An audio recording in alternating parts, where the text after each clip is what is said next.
porque definitivamente dirían, yo creo que se equivocaron de video. Pero saben que, como decía Susan Shepard en el mensaje anterior, una canción pegajosa con un significado y un mensaje peligroso.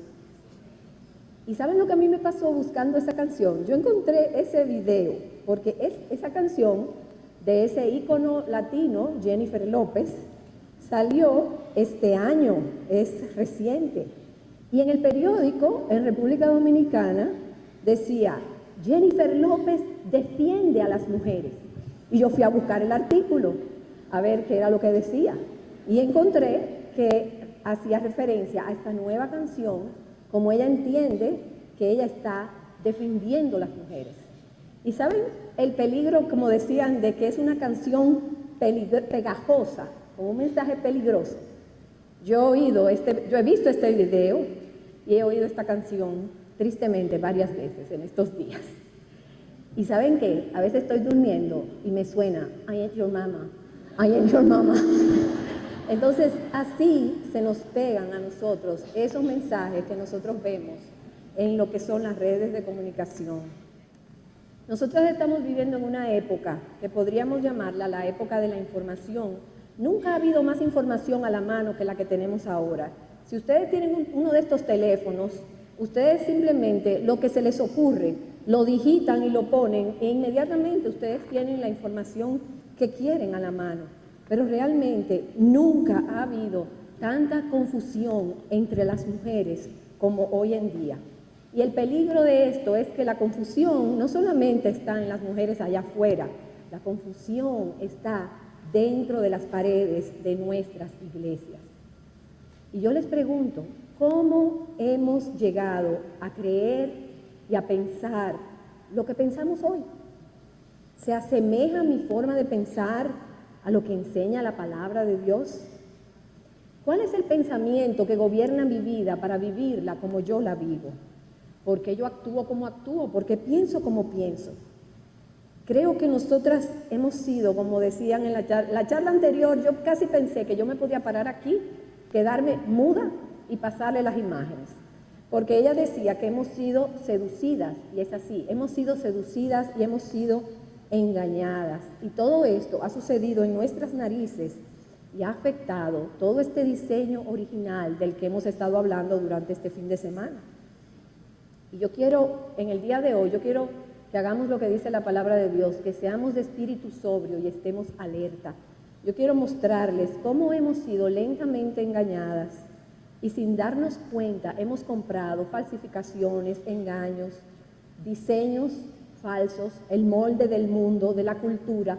Yo me imagino que ustedes han escuchado una ilustración que hay de un sapo, que si nosotros tomamos un sapo y ponemos una olla de agua caliente y tiramos el sapo salta inmediatamente. Pero si nosotros ponemos ese mismo sapo en agua a temperatura ambiente y le ponemos el fuego bien lento, el sapo se cocina. Yo creo que nosotras muchas hemos sido cocinadas y otras estamos en proceso de cocción. Porque en las últimas décadas nosotros hemos sido y somos testigos de una gran revolución en todos los sentidos. Y no necesitamos ser científicos de la NASA. Yo no tengo que venir aquí y decirle toda una serie de estadísticas porque eso salta a la vista. Es algo que lo vemos con nuestros propios ojos. El mundo que nos rodea está gritando con un megáfono que que algo no anda bien, que algo está muy torcido. Y como individuos pensantes, en el día de hoy, yo quiero que busquen en sus Biblias, si tienen ahí primera de Crónicas, capítulo 12, versículo 32, porque nosotras debemos mirar la época en que nosotras estamos viviendo definitivamente. Y no podemos pretender vivir en el siglo pasado o en épocas pasadas al día de hoy. Pero fíjense lo que dice Primera de Crónicas 12:32. Dice, de Isaacar 200 jefes y todos sus parientes bajo sus órdenes. Y fíjense ahora, dice, eran hombres expertos en el conocimiento de los tiempos que sabían lo que Israel tenía que hacer. Ese texto está hablando de Israel. En Israel había tiempos turbulentos y en ese tiempo David tenía hombres que le servían y dentro de esos hombres estaban los hijos de Isaacar.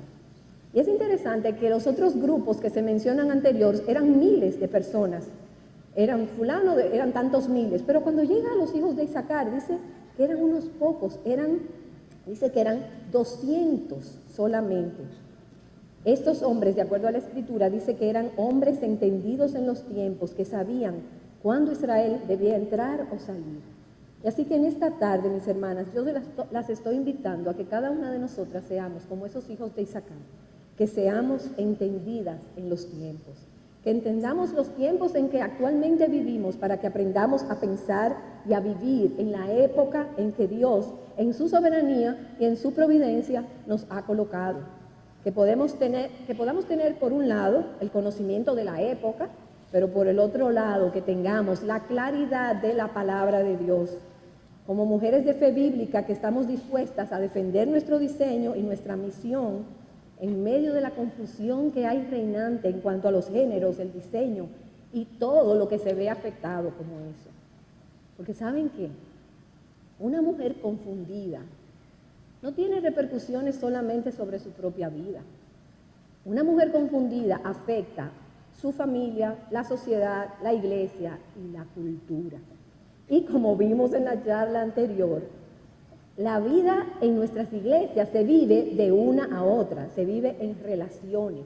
Por eso es importante que nosotros entendamos, porque cuando al relacionarnos pasamos nuestra confusión y nuestros errores de una a otra. Ahora, debemos entender que entonces el rol de la mujer es muy importante. En el año 2008, ¿se acuerdan? Esa conferencia que yo les relaté, el año que fue decisivo en mi vida como creyente. Quien abrió esa conferencia fue el pastor John Piper. Y John Piper comenzó en una charla que se titula El significado de la verdadera feminidad. Y al inicio de su sermón, él dijo lo siguiente: esto es extraordinario, que se me haya concedido el privilegio de dirigirme a las personas más influyentes en este mundo. Y nosotras nos quedamos, wow, las personas más influyentes en este mundo, nosotras, un grupo de mujeres.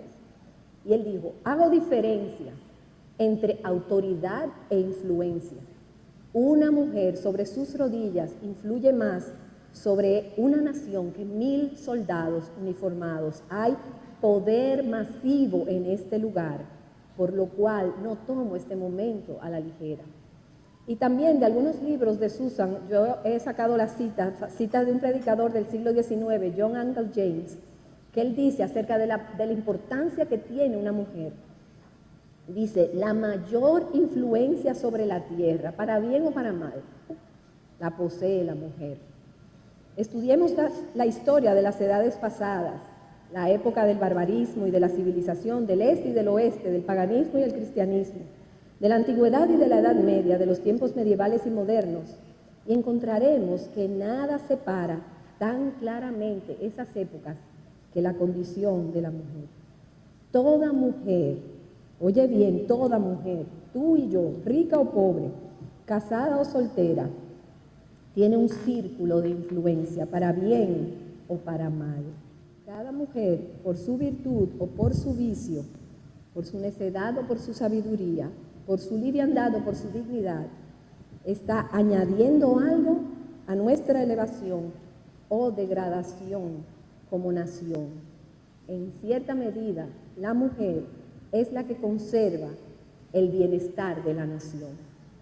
Por eso, mis hermanas, mis amigas, es de suma importancia que nos demos cuenta de la importancia que nosotras tenemos como mujeres en la época en que Dios nos ha colocado y en el entorno donde Él nos ha puesto, y que entendamos todo esto de nuestro diseño, ayuda idónea, dadora de vida, esa mujer de Tito II que comparte con otra mujer, porque como mujeres tenemos una gran responsabilidad y un rol que jugar. Y entonces, para yo mostrarles mi punto de que debemos ser de espíritu sobrio, estar alertas, nosotros debemos entender los tiempos. Vamos a hacer un viajecito en el túnel del tiempo hacia los años 1950, porque muchas de ustedes que son jóvenes, muy jóvenes, creen que el mundo, como ustedes lo ven hoy, así siempre ha sido. pero en realidad las cosas han cambiado mucho y nosotros no necesariamente como mujeres hemos ido en la dirección correcta. Hasta mediados del siglo pasado, de manera general, nuestra cultura occidental había abrazado una cosmovisión judeocristiana sobre los géneros, sobre la sexualidad, sobre el propósito y la estructura de una familia, el matrimonio heterosexual entre un hombre y una mujer y la fidelidad conyugal eran conceptos valorados y la norma práctica de la sociedad, de la vida. La mayoría de las personas estaban de acuerdo en que la responsabilidad primaria de un hombre era proveer y proteger a su familia y la de la mujer era criar y educar los hijos en el hogar. El punto es que había un diseño y las personas lo supieran o no, ellas vivían conforme a ese diseño porque era aceptado por la mayoría. Las diferencias que había entre un hombre y una mujer eran aceptadas y rara vez cuestionadas. Y yo no tengo que decirles hoy lo que está sucediendo con todo esto de que yo no sé si soy mujer, si soy hombre, si el baño debe ser para el que se cree mujer, para la que se cree hombre, ¿no? O sea, lo que estamos viendo es, yo creo que todas sabemos de lo que estamos hablando. En aquella época, para ambos, tanto hombres como mujeres, el sentido del deber y la responsabilidad hacia su familia era mucho más importante que la búsqueda de su realización personal o de su felicidad. Y aunque tú le preguntabas a esas personas, yo le preguntaba, por ejemplo, a mis papás, porque ellos entendían así, ellos no me podían decir por qué, pero ellos entendían el significado de ser hombre o mujer y el desempeño de sus roles y las relaciones que debían llevar de acuerdo a su género. Pero la velocidad de lo que ha sucedido es increíble. Y déjenme decirle, yo no estoy diciendo que hace 50 años todo estaba bien y que ahora todo está mal, porque eso no es cierto. Simplemente quiero que veamos cómo hemos ido avanzando en quiénes somos y cómo cada vez nos estamos alejando más de ese diseño original. Yo quiero que miren esa primera imagen. Fíjense, esa es una imagen televisiva, porque las series televisivas, los medios de comunicación han jugado un papel muy importante y lo siguen jugando al día de hoy. En esa imagen nosotros vemos una familia, pero yo quiero que ustedes, es una familia en los años 1950. Yo quiero que ustedes se fijen en la imagen de la mujer. Fíjense que ahí se representan varias cosas. Ahí hay un matrimonio, hay hijos, ambos cónyuges se ven personas educadas, ella trabaja en el hogar. En esa serie de televisión ella trabaja en el hogar y en la comunidad y él está fuera de casa para sostenerlos. Ella lo espera con su comida lista en la mesa. Fíjense que hoy en día pocas son las familias que comen en la mesa juntas, las casas parecen más un hotel donde la gente entra y sale que un hogar. En ese tiempo las series de televisión exaltaban esa familia donde el papá trabajaba, llegaba a casa y encontraba a su esposa esperándolo con los niños y los adultos que no se amoldaban a esa idea eran vistos como gente con problemas. Casi todo el mundo se casaba, la edad promedio era de 20 años para la mujer, de 22 años para el hombre. Y una vez casada, esa esposa podía contar con que el esposo la iba a mantener a ella y a sus niños. La tasa de divorcio era baja, la castidad y la virginidad eran virtudes. El sexo fuera del matrimonio era una vergüenza. Casi nadie vivía en unión sin casarse porque era considerado como vivir en pecado.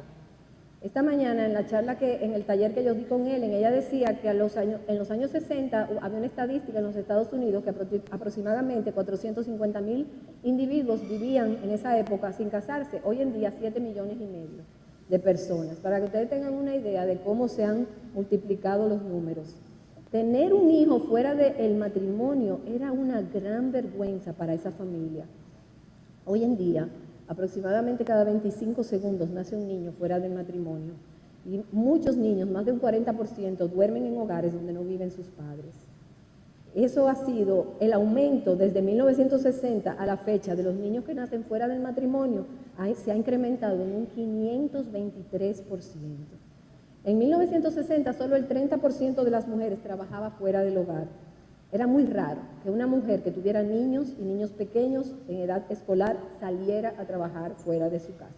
No había pastillas anticonceptivas, el aborto era ilegal, la pornografía, la violación, la homosexualidad, la perversión sexual, la adicción sexual, las enfermedades de transmisión sexual eran mucho menos comunes.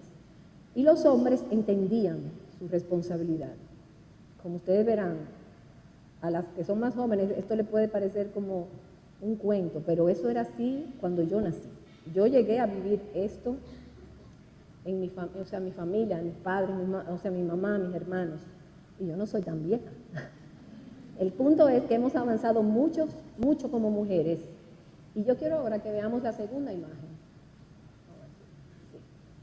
Esa imagen, si ustedes ven ahora, lleva, como les digo, lleva una agenda definida. Esta mujer ahora es una mujer profesional, es una mujer ejecutiva, soltera en sus 30 años, que ahora es activa sexualmente, es exitosa en su carrera y ella ya no necesita un esposo, un padre, ella no necesita un hombre. El enfoque está aquí en su carrera. Hazte profesional, sé independiente, sé exitosa. Ella no necesita que la cuiden. Y de ahí se siguió avanzando a la imagen de una mujer divorciada, atea, orgullosamente atea, fuerte, segura de sí misma, que esa decide tener un hijo y no casarse con el papá porque ella mejor lo dejaba en la guardería porque ese hombre era un estorbo en su desarrollo profesional. El niño pasa a ser algo secundario en su vida, su énfasis está en su autorrealización, en su lugar de trabajo. Y luego llegamos a esta imagen. En los años 90 tenemos en televisión a la primera lesbiana.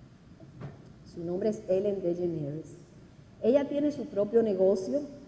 Ella vive con un hombre en la serie, pero ese hombre es solamente su compañero de cuarto y es como una relación platónica. Ella define su propia sexualidad, su propia moralidad, y ella no tiene ninguna atracción hacia los hombres. Ella es lesbiana, pero nadie tiene derecho a juzgarla, porque ella está a cargo de su vida. Y una característica común es que todas estas mujeres están en control y no necesitan un hombre. Ya la tradición del matrimonio y de la familia van quedando fuera de moda, porque nadie tiene derecho de decirme qué yo tengo que hacer con mi vida. No te atrevas a decirme, porque eso es verdad para ti, pero no verdad para mí. Así que en las pasadas décadas hemos sido inundadas con el mensaje de cuando se trata de relaciones, las mujeres pueden involucrarse o no, tener una relación casual o a largo plazo, vivir juntos con o sin matrimonio, casarse, luego divorciarse, salir embarazada, abortar, dormir por ahí, dormir con un muchacho o dormir con una muchacha, tener relaciones con un muchacho o con una muchacha y participar de toda serie de conductas pervertidas o inmorales mientras ellos sean amigos. Somos amigos. En pocas palabras, las mujeres fijan sus propias reglas, sus propias normas, y mientras tú seas nice, ay, pero es que está nice ella, no importa lo que haga, ¿quién eres tú para juzgarla? Y fíjense, como veíamos en esta serie, que los amigos en la iglesia deben ser amistades santificantes, pero esto es todo lo contrario. En esta serie, que me imagino que la conocen, ellos duermen unos con otros y viven todos juntos. Y esto fue sumamente popular, aún vista por muchas mujeres cristianas. Pero pasamos a esta otra. Y no se ven preciosas esas mujeres. Miren las que bellas. Yo quisiera verme como una de ellas. Así como ese vestido, felices, todas juntas, con todos los valores y todas las normas trastocadas, pero ellas son, mientras las mujeres seamos leales unas con la otra, nuestra hermandad es poderosa. Ellas, si son leales a sus amigas, van por buen camino. Pueden ser solteras, casadas, lesbianas, heterosexuales, promiscuas, pervertidas, vulgares, superficiales, pero si nos defendemos nosotras mismas, vamos bien, porque entonces somos tan nice, como yo les decía, y todo está bien. La relación más importante es la que tú tienes contigo misma. Realízate, sé feliz. Y ni hablar de que en esta cosmovisión los hombres son considerados como un pañuelo desechable. Ellos son débiles, no son tan inteligentes y son para nada confiables. Los marginalizamos y casi los castramos, los usamos y los desechamos como se usa un pañuelo desechable. Hoy en día, esa relación que tú tienes contigo misma es la más importante. Y el epítome de la mujer exitosa es la que vive para servirse a sí misma, es justa ella en su propia opinión, narcisista, superficial y sobre todo no necesita ningún hombre. Aún las niñas A unas niñas desde pequeñas están bombardeadas con las chicas superpoderosas. En las chicas superpoderosas, ustedes saben que los varones tienen un nombre que dice que apestan. O sea, ellas son las que están en poder. Y en unas décadas, comenzamos con los 1950, y en una década, pasamos a esto. Ya en el cine llegamos a ver cosas como esa. Y de esa mujer que era idealmente feliz sirviendo y exaltando a su familia, a su esposo, a sus hijos, a su comunidad, a una que se sirve y se exalta a sí misma, desesperadamente buscando igualdad, buscando un diseño, buscando una identidad.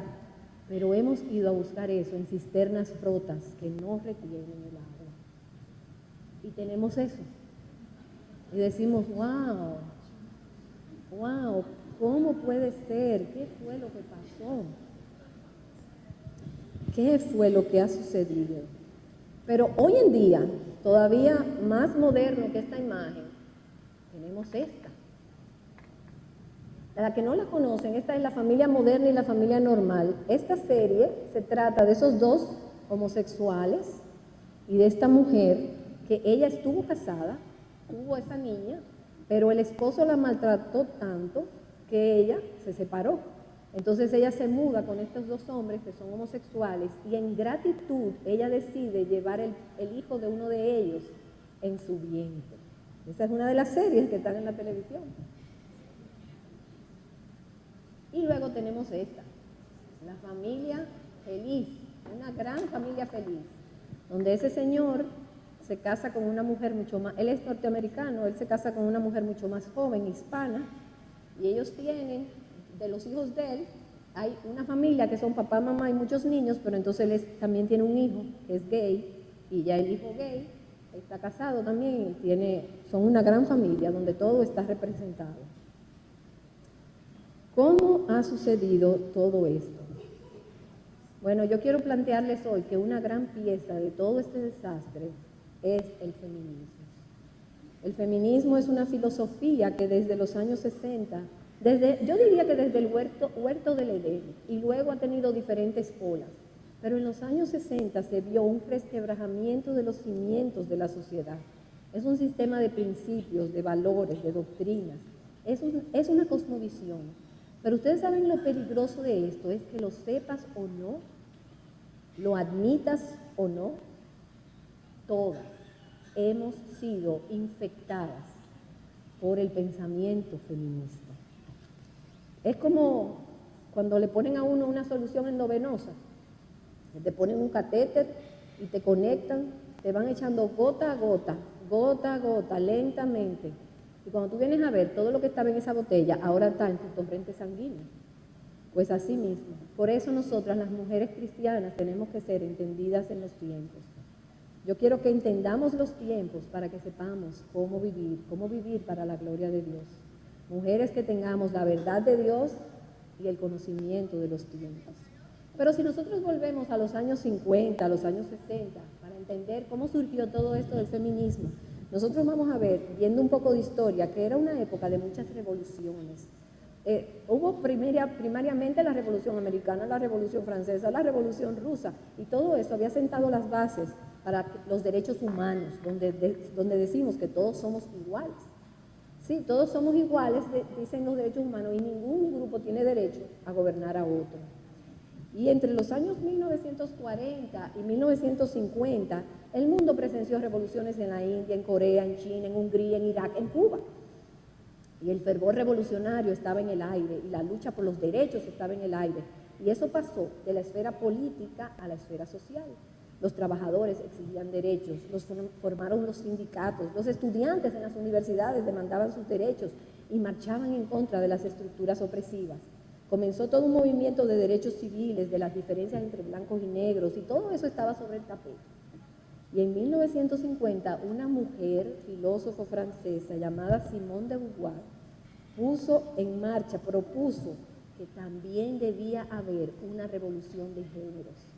Ella propuso que las relaciones entre los hombres y las mujeres, para que las mujeres vivieran como seres humanos, necesitaban demandar sus derechos, rebelarse colectivamente contra los hombres y derrocar todas las estructuras sociales que los hombres hubieran construido y que mantuvieran a las mujeres en servidumbre. Ella animó a las mujeres a abandonar sus hogares, a desbaratar la visión judeocristiana del matrimonio, de la maternidad y de la moralidad. Pero otra mujer, esta en los Estados Unidos, Betty Friedan, en esa misma época tomó lo que hizo Simone de Beauvoir y expandió sobre esos pensamientos. Y ella elaboró un cuestionario para que las mujeres universitarias llenaran y vieran cuál era su nivel de felicidad y de autorrealización, especialmente cuestionando las áreas de su matrimonio, como esposa, como madre, cómo el haber sido esposa, madre y tener un hogar había llenado los niveles de felicidad y de autorrealización. Y como ustedes se podrán imaginar, si a nosotras hoy nos pasan un cuestionario aquí, probablemente muchos de nuestros cuestionarios van a decir que nosotras no somos totalmente felices, que muchas tenemos problemas con los esposos, que tenemos hijos que nos dan problemas, que no somos 100% felices. El problema fue que esta mujer, y al igual que Simone de Beauvoir, siguieron queriendo derrocar todo lo que Dios ha establecido y poner toda la culpa en los hombres. Y entonces, en 1963, ella publicó un libro que fue como un detonante del feminismo, donde para encontrar la realización la mujer americana debía cuestionar, retar y establecerse contra ser esposa y madre. Exactamente lo contrario de lo que vimos que decía Tito II. Tito II nos llaman a amar a nuestros maridos, a nuestros hijos, a ser cuidadoras de la casa. Todo este movimiento feminista es totalmente contrario. Entonces, esta mujer ahora solo se sentiría realizada si ella tenía una educación, una carrera, y no hay nada malo en tener una educación, en tener una carrera, pero el trabajo serio, importante, era fuera del hogar, para la sociedad. Y ella decía, nosotras las mujeres no necesitamos a nada ni a nadie, ni podemos confiar en ninguna autoridad fuera de la verdad de nosotras mismas. Todas estas verdades se colocaron diametralmente opuestas a la verdad de Dios, a sus propósitos y a sus caminos, y como muchas mujeres sí experimentaron frustración y descontento, las ideas de estas dos mujeres hallaron cabida. Inicialmente queríamos igualdad con los hombres, se comenzaron a vestir como hombres, a fumar, a beber, a hablar, a reclamar libertad sexual, participación en la fuerza laboral, buscaban actuar independientemente de los maridos, a tener el control de la natalidad, la legalización del aborto, surgieron los bebés probetas, todo lo que quitara el peso de la maternidad y el cuidado de los niños de sobre sus hombros y ponerlo más sobre una sociedad como un todo. Ellas concluyeron, las feministas concluyeron que las mujeres necesitaban ser iluminadas. Fíjense que el texto que hemos estado citando una y otra vez durante este fin de semana es que nosotras debemos renovar nuestro entendimiento. No amoldarnos a este mundo, sino transformarnos por medio de la renovación de nuestro entendimiento.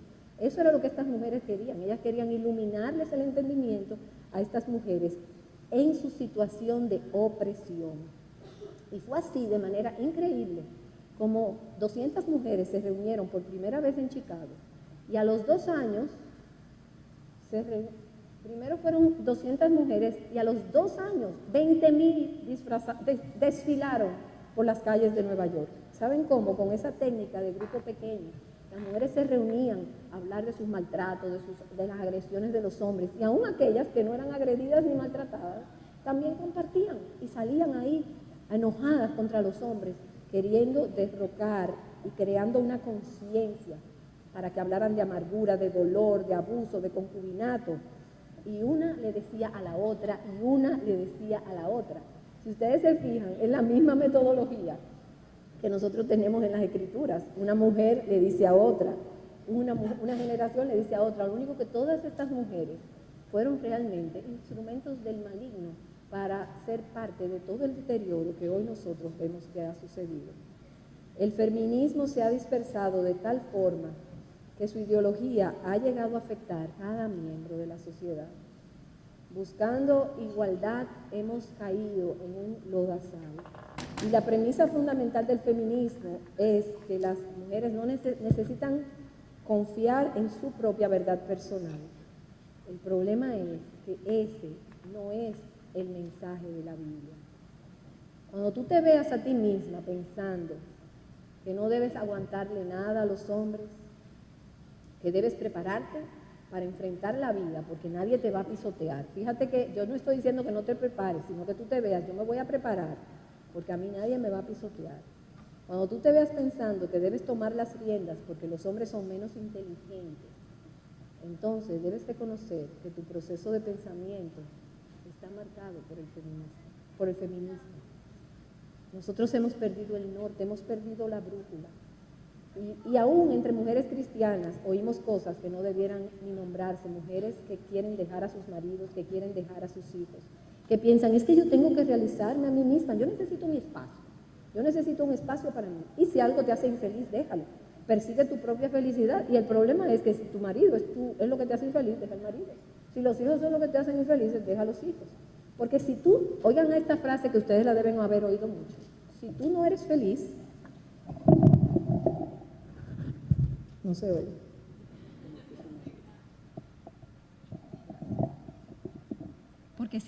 Porque si tú no eres feliz, ¿cómo tú puedes hacer feliz a los que te rodean? Y al creer todas estas mentiras, hemos adoptado actitudes que hoy nos definen como mujeres. Miren estas imágenes. Ahora la mujer, para tener el control, se viste de forma provocativa. Ella es astuta y manipuladora. Es desafiante, rebelde. Le da poco valor a ser ama de casa. Ella inicia las relaciones masculinas-femeninas. Es insinuante, coqueta, agresiva, atrevida sexualmente, porque el control viene ya de que ella explote lo que ella es, su sexualidad. Es también compradora compulsiva. Se venga cuando él la hiere. Tiene un bajo concepto del matrimonio y tiene varios compañeros sexuales a la vez y humilla a los hombres. Ella quiere estar donde está la acción. Pero como nosotras hemos visto durante este fin de semana, Dios nos creó y nos creó varón y hembra. Y esto no es inconsecuente, esto significa algo. Y como decía Karen en la charla de ayer, nosotras necesitamos salir de esta desnutrición que tenemos de la palabra de Dios. Nosotros tenemos, como oíamos hace una hora, que tener una sana doctrina, tenemos que tener una teología correcta, y eso solo se logra cuando la mujer de Dios está en la palabra de Dios. La Biblia enseña que hay un propósito en la creación de los dos sexos. La diferencia entre varón y hembra son parte del diseño de Dios. Y cuando peleamos contra esas diferencias, en realidad estamos peleando contra Dios y reclamando un derecho que no nos corresponde. El determinar que somos iguales y en qué diferentes es un derecho que solo le corresponde a Dios. Él creó la tierra y la humanidad sobre ella, y nosotros no tenemos ningún derecho de cuestionar a Dios, su sabiduría y sus directrices. Dios habló por medio del profeta Isaías y dice la palabra de Dios: ay del que contiende con su hacedor, ay de nosotras, hermanas, si nos hallamos peleando contra Dios, ay del que no es más que un tiesto entre los tiestos de la tierra. ¿Acaso el barro le reclama al alfarero: fíjate en lo que haces, tu vasija no tiene agarraderas? Ay del que le reprocha a su padre: mira lo que has engendrado. Ay del que le reclama a su madre: mira lo que has dado a luz. Así dice el Señor, el Santo de Israel, su artífice. ¿Van acaso a pedirme cuentas del fruto de mis hijos o a darme órdenes sobre la obra de mis manos? Yo hice la tierra y sobre ella formé a la humanidad. Mis propias manos extendieron los cielos y di órdenes a sus constelaciones. O como dice Romanos, ¿quién eres tú para pedirle cuentas a Dios? ¿Acaso le dirá la olla de barro al que la moldeó: ¿por qué me hiciste así? ¿No tiene derecho el alfarero de hacer del mismo barro unas vasijas para usos especiales y otras para fines ordinarios? Y vamos a concluir con el mismo versículo que ha estado una y otra vez durante este fin de semana. Mis hermanas, nuestra identidad como hombres y mujeres es muy importante porque habla de la gloria de Dios. Fuimos creadas para glorificar a Dios. Y nuestras necesidades y nuestros deseos solo se satisfacen en Él que nos creó. Dios nos creó mujeres y como vimos, no somos mujeres por casualidad, fuimos mujeres desde antes de la fundación del mundo y vamos a seguir siendo mujeres en la eternidad futura. Él nos ha dejado claramente diseñadas y se tomó la molestia de describir los roles y las funciones en la familia, en la sociedad, en la iglesia. Nuestra labor es entender los tiempos y con la verdad de la palabra de Dios abrazar nuestro diseño y proponernos nadar como el salmón en contra de la corriente y llevar cada uno de nuestros pensamientos cautivo a la obediencia a Jesucristo. Es mi oración que el Espíritu de Dios se mueva poderosamente entre nosotras, trayendo libertad, salvación y plenitud en Cristo. Mis hermanas, nuestro Dios es el mismo, ayer, hoy y por los siglos. Sus principios son eternos. El cielo y la tierra pasarán, pero mis palabras no pasarán. Por eso la batalla tenemos que pelearla primero aquí.